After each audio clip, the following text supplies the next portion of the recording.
Hey, welcome back everybody. It's time for a new, updated episode of PastBlaster channel. So, as you guys know, I've been gone for a bit. Didn't really do it on purpose, but life got in the way. I got sick.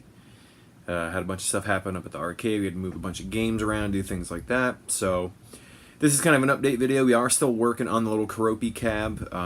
As you maybe can already tell from the background, I've changed around my game room and office a little bit. It was getting too cluttered, so we went ahead and changed some stuff around, moved things up a bit, got more room in here, got some new stuff. But I also landed 2 new games that I wasn't expecting to. So we're going to focus on those. We're going to be heading up to the arcade in a little bit, but I figured I would show you around the office real quick. But we are going to spend some time on those 2 new games. So I did have to send one of the boards off. I picked up a Mario Kart GP arcade, as well as a Sega Astro City out of Pensacola, which is about 2.5–3 hours away from here. Mario Kart board needed a little bit of work. We'll talk about that once we're reinstalling the Triforce board. The Astro City was pretty much plug and play. It worked pretty well. It's got a weird converter in it, which I'll show you guys. But before we head up to the arcade, let's take a look at the new office layout. Alright, so here is the new layout. You can kind of see it's far more open. I got a lot more room in here. Got the candy cabs over here. Got the Egret 2. Got my 2 PVMs and little handhelds, as well as my LED TV over there. Didn't really change anything on that wall too much. Got the Windy over there. Got the bookshelf with the newer stuff and some older box things like that. Still have this couch. It's so comfortable. Can't get rid of that guy. Over here, didn't really move the computer too much. Still have that going over there. And then this is the other big change. As you may have already noticed again, the NES wall has gone. So over here, where my desk once was, is now my new NES wall. So this is same games, still in the process of moving stuff around, but all the games fit in 4 of these little like media center shelves. Had to use some extra shelving here for the end, but this should have more than enough room to finish the remaining 50 or so games I need. These shelves didn't really change too much, just cleaned some stuff up, still some of my favorite toys and things like that up there. But this is what took up a lot of room. After tonight, after I guys show you the Mario Kart and the Astro, the next episode will pick back up on the Keroppi cab. I did order a brand new power supply for it. I also ordered a brand new JAMA harness because I'm not sure how that one is wired. Maybe there's a weird pin off which is sending extra voltage somewhere, maybe for like a ticket reader or something. Not quite sure. But we will go ahead and pick back up on that in the next episode. But for now, here's just some extra stuff I have moved around in here. The Nintendo Power is up there. Got my old Radio Shack shelving unit here.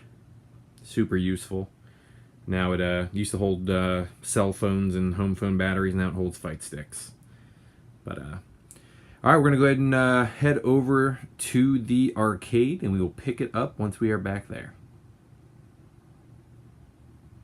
Alright, so we're back up at Flippin' Great Pinball. Up here to put the Triforce board back into the Mario Kart GP, and to show you guys the other game that we picked up, which is the Astro City. So I'll go ahead and show you the back of the Mario Kart, what we had to have repaired, and then I will kind of walk you through the machine. Alright, so here is the game. It is up and running. When I got it, I've had it for about 2 or 3 weeks. The game was resetting, so you'd have the game on, and it would randomly reset after 30 seconds, 2 minutes, 5 minutes. It was just kind of a random thing. Did a little bit of research. People recommended Ken at I Repair Sega. I guess he used to do all the Sega America repairs. But basically there was a bunch of super caps on the main board that apparently dry out or were, go bad after a certain amount of time. So I shipped it off to him. I got it back within a week. I can't recommend him enough. He did awesome work. We got the board back here, and I'll show you what we had repaired. So the game's open right now. So here is the back of a Mario Kart GP. It's kind of insane, as you can see. But basically this big blue board over here with the Triforce sticker on it is actually what I had to send off. That board is the main CPU, GPU. It's got the GameCube board in it, the I/O plugged into all that stuff. But the bottom board of the 3 boards actually is what had the issue. So got that back, plugged it in, got a little freaked out because my gas pedal wasn't working, my camera wasn't working, my force feedback wasn't working. But we found out that you had to go in, thanks to Jared. He remotely helped me by reading a manual for some soccer game or something. But we went in, had to go back into the test menus, reset everything, recalibrate everything, but it is playing pretty much perfectly. So one of the speakers is blown. You kind of hear it on the Triforce boot. it makes a weird, like a loud noise. But other than that, everything's working. Camera works great. Force feedback's awesome.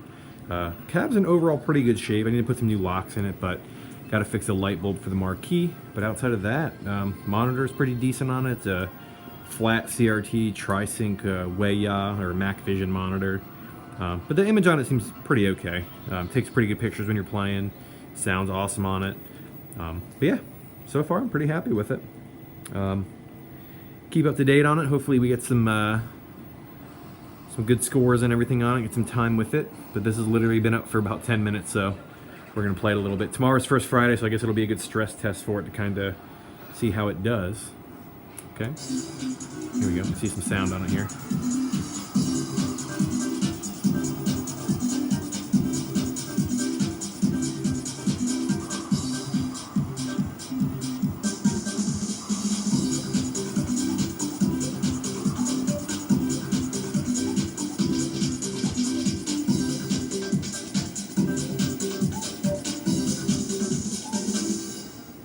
There we go. All right. So let's head over to the candy section of the arcade, and I will show you the other new machine we picked up. All right, so we're over here in Candyland. Here is the Astro City I picked up.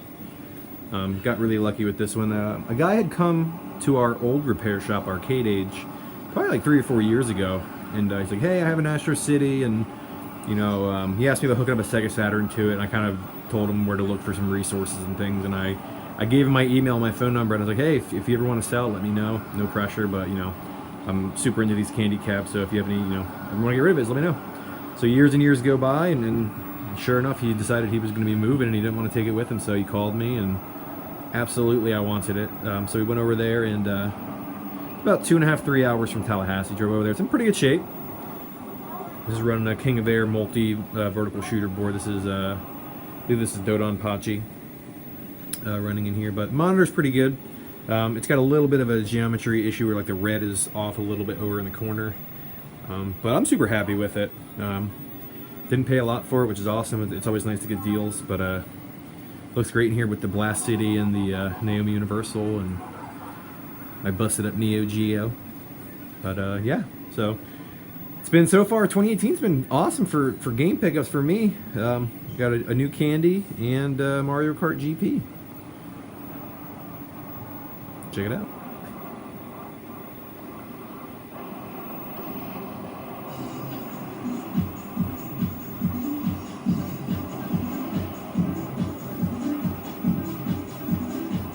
One weird thing about it is it's got a weird like down converter in it. I don't know if it was re-imported. It had like European coins in it, so I don't know if it was re-imported or what exactly happened, but it's got like a 240 to 120 like down converter thing in it. So I plugged it in and it's working fine, so I'm not really going to mess with it, but I just thought that was weird. Alright, so that's going to do it for this episode. I know it's short. I know I've been away for a while. I'm going to try to get back to weekly, if not bi-weekly uploads. It's never good to have a huge lull like that in between episodes, but again, got sick, had some stuff happen. But next time, we'll be picking back up with the Keroppi build. Again, I got all new parts for it. Try to get that running with the Pi to Jamma. Get some games on that and see how it goes, and maybe convert it. Hopefully I can find that actual PCB, but appreciate you guys sticking it out and holding over during the gap there between episodes. But thank you again for watching, and we will catch you next time for more Keroppi.